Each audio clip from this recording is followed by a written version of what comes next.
നമസ്കാരം, ഞാൻ ഡോക്ടർ ഭാഗ്യ Q&B health കെയറിലെ Ayurveda ഡോക്ടറാണ്. ഡാൻഡ്രഫിന് വേണ്ടിയിട്ട് ഒരുപാട് ആളുകൾ ട്രീറ്റ്മെൻ്റ് ഒക്കെ എടുത്തിട്ടുണ്ടാവും. അല്ലെങ്കിൽ അവർ ഒരുപാട് ഹോം റെമഡീസ്, ഹെയർ പാക്സ് അല്ലെങ്കിൽ പല പ്രൊഡക്ട്സും വാങ്ങി യൂസ് ഒക്കെ ചെയ്തിട്ടുണ്ടാവും. പക്ഷെ ചിലപ്പോൾ നിങ്ങൾ അത് സ്റ്റോപ്പ് ചെയ്യുന്ന സമയത്ത് അത് വീണ്ടും വരാനുള്ള ചാൻസ് കൂടുതലാണ്. അതിനുള്ള ഒരു മെയിൻ റീസൺ നമ്മുടെ ഹെയറിൻ്റെ അതുപോലെ തന്നെ സ്കാൽപ്പിൻ്റെ ഒക്കെ ഹെൽത്ത് പ്രോപ്പർ അല്ലാത്തത് കൊണ്ടാണ്. പക്ഷെ പല കാരണങ്ങൾ കൊണ്ടും എന്ത് വരാം, ഡാൻഡ്രഫ് വരാൻ, അതായത് പല അസുഖത്തിൻ്റെ ഭാഗമായിട്ട് വരാം. ഇപ്പോൾ തൈറോയ്ഡ് പോലുള്ള അസുഖങ്ങൾ, അല്ലെങ്കിൽ ഡയബറ്റീസ് പോലുള്ള അസുഖങ്ങൾ, അല്ലെങ്കിൽ ഏതെങ്കിലും ഒരു ഓട്ടോ ഇമ്മ്യൂൺ കണ്ടീഷനിലൊക്കെ ഡാൻഡ്രഫ് വരാനുള്ള ചാൻസ് കൂടുതലാണ്. അതുപോലെ തന്നെ നിങ്ങളുടെ സ്കിന്നും സ്കാൽപ്പും ഒക്കെ നല്ല ഡ്രൈ ആയിട്ടുള്ള ആളുകളാണെങ്കിലൊക്കെ ഈ ഡാൻഡ്രഫ് വരാനുള്ള ചാൻസ് കൂടുതലാണ്. അതായത് ജീവിതത്തിൽ ഒരു തവണയെങ്കിലും ഒരാൾക്കെങ്കിലും ഇത് വരാതെ ഇരുന്നിട്ടുണ്ടാവില്ല ഈ ഡാൻഡ്രഫ് എന്ന് പറയുന്നത്. അപ്പോൾ നിങ്ങൾ ഇതിന് ട്രീറ്റ്മെൻറ്റ് എടുക്കുന്ന സമയത്ത് ഇപ്പം ഞാൻ നേരത്തെ പറഞ്ഞ പോലെ തന്നെ സ്റ്റോപ്പ് ചെയ്യുന്ന മെഡിസിൻസ് ഒക്കെ സ്റ്റോപ്പ് ചെയ്യുന്ന സമയത്ത് വീണ്ടും വരികയാണെങ്കിൽ ചിലപ്പോൾ വേറെ എന്തെങ്കിലും കോസ് കൊണ്ടാണോ എന്ന് ഒന്ന് നോക്കേണ്ടതുണ്ട്. ഇതിന് വേണ്ടിയിട്ട് നിങ്ങൾ കംപ്ലീറ്റ് ആയിട്ടുള്ള ഒരു ഹെയർ അല്ലെങ്കിൽ സ്കാൽപ്പ് കെയർ എടുക്കേണ്ടതാണ്. നമുക്കൊരു 1 വീക്ക് നമ്മൾ ആയുർവേദത്തിൽ എന്താണ് ഈ ഹെയറിന് അല്ലെങ്കിൽ സ്കാൽപ്പിന് കൊടുക്കുന്ന ഒരു കെയർ ട്രീറ്റ്മെൻറ്റ് എന്ന് നോക്കാം.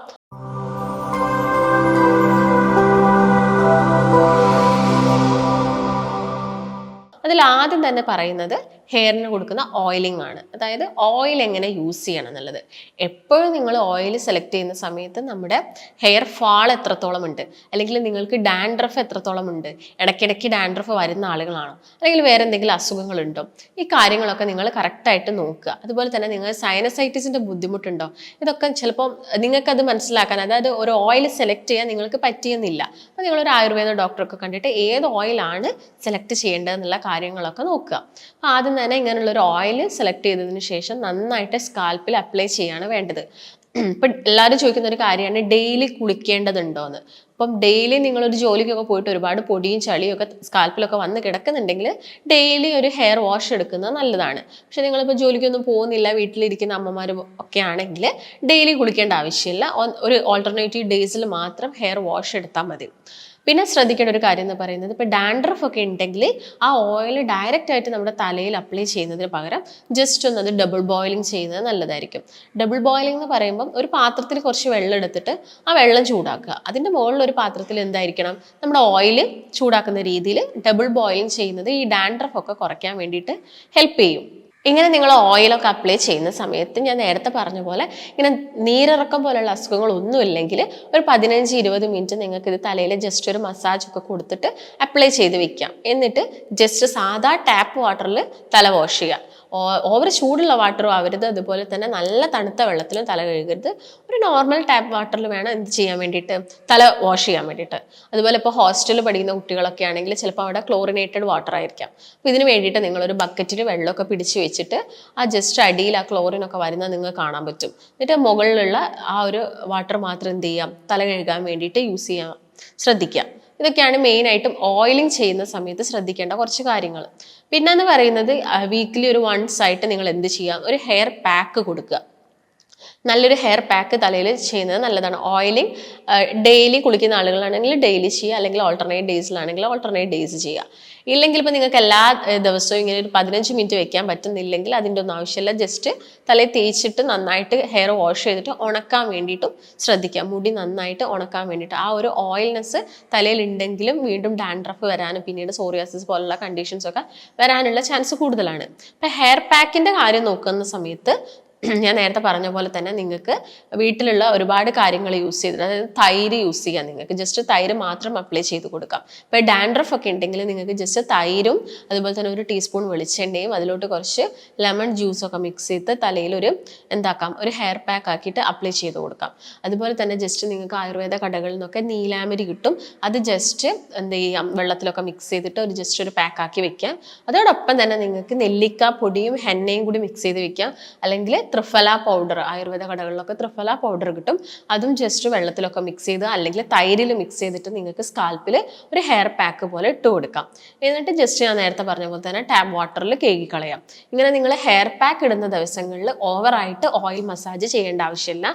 ജസ്റ്റ് എന്ത് ചെയ്യാം, ഓയിൽ ജസ്റ്റ് ഒന്ന് ഒരു സൂപ്പർഫിഷ്യലി അപ്ലൈ ചെയ്തിട്ട് ഈ ഹെയർ പാക്ക് ഇട്ട് കൊടുക്കുക. ഇല്ലെങ്കിൽ ചിലപ്പോൾ ഓവറായിട്ട് തലയിൽ ഇങ്ങനെ പിടിച്ച് നിൽക്കുന്ന സമയത്ത് നീരിറക്കം പോലുള്ള അസുഖങ്ങളൊക്കെ വരാനുള്ള ചാൻസ് ഉണ്ട്.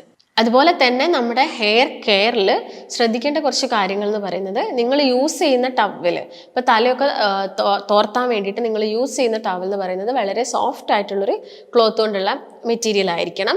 അതുപോലെ തന്നെ നല്ല പ്രഷറൊന്നും ചെയ്ത് തലയൊന്നും തോർത്തേണ്ട ആവശ്യമില്ല, വളരെ സോഫ്റ്റ് ആയിട്ട് തന്നെ തല തോർത്ത്. അതുപോലെ തന്നെ അത് കെട്ടിയിടുന്നത്, ഒരുപാട് സമയം തലയിൽ ഇതിങ്ങനെ കെട്ടിയിട്ട് നടക്കുമ്പോൾ ആ ഒരു ഈർപ്പം അവിടെ കെട്ടിക്കിടന്നിട്ടും എന്ത് വരാം, താരം പോലുള്ള കണ്ടീഷൻസ് ഒക്കെ വരാം. അതിൻ്റെ ഭാഗമായിട്ട് മുടി കൊഴിച്ചിലൊക്കെ വരാനുള്ള ചാൻസ് ഉണ്ട്. അതുപോലെ തന്നെ നിങ്ങൾ ശ്രദ്ധിക്കേണ്ട ഒരു കാര്യം, നിങ്ങളുടെ പില്ലോ കവർ എപ്പോഴും വാഷ് ചെയ്യാൻ വേണ്ടിയിട്ട് ശ്രദ്ധിക്കുക. കാരണം നിങ്ങൾ ജസ്റ്റ് ഈ ഓയിലൊക്കെ തേച്ചിട്ട് എപ്പോഴും ഒരു ഹെർബൽ ഷാംപൂസ് ഉപയോഗിച്ചിട്ട് അത് കഴുകി കളയാൻ വേണ്ടിയിട്ട് നോക്കുക. അധികം പതയാത്ത, അതായത് അധികം കെമിക്കൽസ് ഇല്ലാത്ത വളരെ മൈൽഡ് ആയിട്ടുള്ളൊരു ഹെർബൽ ഷാമ്പു നിങ്ങൾ ഇതിന് യൂസ് ചെയ്യുന്നത് കുറച്ചും കൂടി ബെറ്റർ ആയിരിക്കും. എന്നിട്ട് നിങ്ങൾ എന്ത് ചെയ്യുക, പില്ലോ കവർ ഒരു 2 ദിവസം കൂടുമ്പോൾ ഒക്കെ ഒന്ന് ജസ്റ്റ് ക്ലീൻ ചെയ്യാനും ഒക്കെ വേണ്ടിയിട്ട് ശ്രദ്ധിക്കുക. അതുപോലെ തന്നെ നിങ്ങൾ ഹെൽമെറ്റ് ഒക്കെ യൂസ് ചെയ്യുന്നുണ്ടെങ്കിൽ ഹെൽമെറ്റിൻ്റെ ഉൾഭാഗമൊക്കെ ഒന്ന് എന്ത് ചെയ്യുക, വീക്കിലി ഒരു 1 or 2 ടൈംസ് ഒന്ന് ജസ്റ്റ് ഡ്രൈ ആക്കാനൊക്കെ വേണ്ടിയിട്ട് ശ്രദ്ധിക്കാം. ഇതിൻ്റെ കൂടെ തന്നെ നിങ്ങൾ എന്ത് ചെയ്യണം, ഞാൻ നേരത്തെ പറഞ്ഞല്ലോ, ഒരു ഹെർബൽ ഷാമ്പു നിങ്ങൾക്ക് യൂസ് ചെയ്യാവുന്നതാണ്. ഇപ്പോൾ ഹെർബൽ ഷാമ്പൂവിൻ്റെ കേസൊക്കെ നോക്കുകയാണെങ്കിൽ കൂടുതലായിട്ട് ആളുകൾ യൂസ് ചെയ്യുന്ന ബ്രാൻഡ് എന്നൊക്കെ പറയുന്നത്, ആയുർവേദ ബ്രാൻഡ് എന്ന് പറയുന്നത് സ്കർഫോൾ ഷാമ്പൂസൊക്കെ നിങ്ങൾക്ക് യൂസ് ചെയ്യാം. അതെന്ന് പറയുന്നത് ജസ്റ്റ് നന്നായിട്ട് കുറച്ച് വെള്ളത്തിൽ പതപ്പിച്ചിട്ട്, ഡയറക്റ്റ് തലയിൽ അപ്ലൈ ചെയ്യേണ്ട, വെള്ളത്തിൽ പതപ്പിച്ചിട്ട് തല നന്നായിട്ട് വാഷ് ചെയ്ത് ആ ഓയിലും കാര്യങ്ങളും അല്ലെങ്കിൽ പാക്കും കാര്യങ്ങളൊക്കെ കഴുകി കളയുക. അല്ലെങ്കിൽ ഡാൻഡക്സ് എന്ന് പറഞ്ഞ ഷാമ്പൂ നിങ്ങൾക്ക് യൂസ് ചെയ്യാം. അതൊക്കെ ജസ്റ്റ് നിങ്ങൾ ഓൺലൈനിൽ സെർച്ച് ചെയ്യുന്ന സമയത്ത് നിങ്ങൾക്ക് മനസ്സിലാക്കാൻ പറ്റും. അതിൻ്റെ അകത്ത് ഈ ദുർദുരപത്രാദി തൈലത്തിൻ്റെ ഒക്കെ എന്തുണ്ട്, ഒരുപാട് കണ്ടന്റ് ഉണ്ട്. അതുകൊണ്ട് തന്നെ അത് താരനൊക്കെ കുറയ്ക്കാൻ വേണ്ടിയിട്ട് സഹായിക്കും. അതുപോലെ തന്നെ നിങ്ങൾക്ക് യൂസ് ചെയ്യാൻ പറ്റുന്നതാണ് KP നമ്പൂതിരീസിൻ്റെ ഷാമ്പൂ. അതെന്ന് പറയുന്നത് മൈൽഡ് ആയിട്ടുള്ള ഷാമ്പൂ ആണ്, വേറെ പ്രശ്നങ്ങളൊന്നും സ്കാൽപ്പിന് ഉണ്ടാക്കുന്നില്ല. അത് നിങ്ങൾക്ക് ഡെയിലി യൂസ് ചെയ്യുന്നതുകൊണ്ട് വലിയ പ്രശ്നങ്ങളൊന്നുമില്ല. അതുപോലെ യൂസ് ചെയ്യാൻ പറ്റുന്ന ഒന്നാണ് ട്രിച്ചപ്പ് ഷാമ്പൂ. ട്രിച്ചപ്പ് എന്ന് പറഞ്ഞാൽ കുറച്ചും കൂടി ഒരു ഹാർഡായിട്ടുള്ള ഷാമ്പൂ ആണ്. അതുകൊണ്ട് അത് എല്ലാ ദിവസങ്ങളും യൂസ് ചെയ്യേണ്ട. അതുപോലെ തന്നെ നന്നായിട്ട് വെള്ളത്തിൽ മിക്സ് ആക്കാൻ വേണ്ടിയിട്ടും ശ്രദ്ധിക്കുക. കാര്യങ്ങളൊക്കെയാണ് ഷാമ്പൂവിൻ്റെ കാര്യത്തിൽ പറയാനുള്ളത്.